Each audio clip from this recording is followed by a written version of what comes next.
दिनै हाग्रामा महिलारि सारनि दैदेननाय BPF राजखान्थि हान्जा लोगोसे BTC चिरां जिल्लायाव दिनै टप 10 मोननाय स्टुडेन्टफोरखौ बावहाय जोङो फेलिसिटेसन बरायनाय हाबाफारि लादों।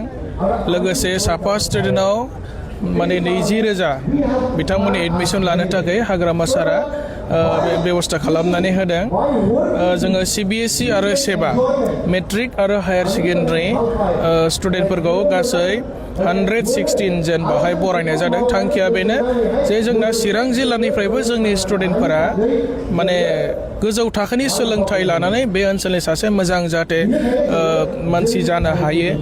बिथांमोना गावनि लाइफ दानायजों लोगोसे गावनि नखर समाजनि मोजां खामानि मावनो हाथों।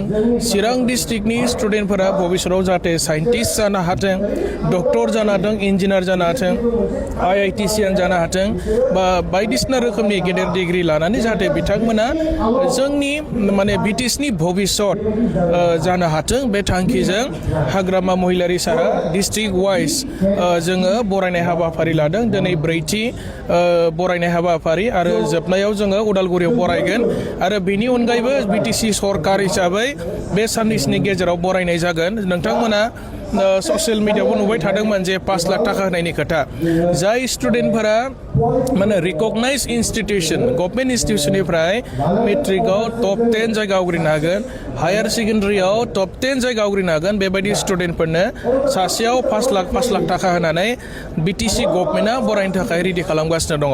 आरो बेनि अनगायैबो MIL साबजेक्टआव जायफोर माने हाइस्ट मार्क मोनगोन जोंनि BTC ओनसोलनिफ्राय बिथांमोनखौबो 3 लाख सासेयाव 3 लाख थाखा होनानै बरायनो थाखाय जोंनि सरकारा दासिम रेडि खालामगासिनो दङ आरोखि।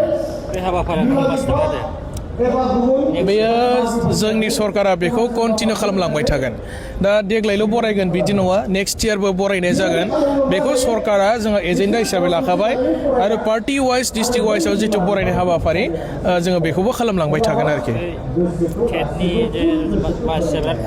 टेटनि थाखाय स्क्रिनिं कमिटिनि मिटिं दाखालि जालांबाय आरो जेसेबां हागौ थाब होनो थाखाय सावरायलायनाय जादों। आरो टेटखौथ' होनाय जागोन साख्रि, बेखौ इलेक्सननि सिगांबो कमिटमेन्ट होखादों। जोंनि गोबां लिडारफ्रा लेक्सारावबो होनबोदों।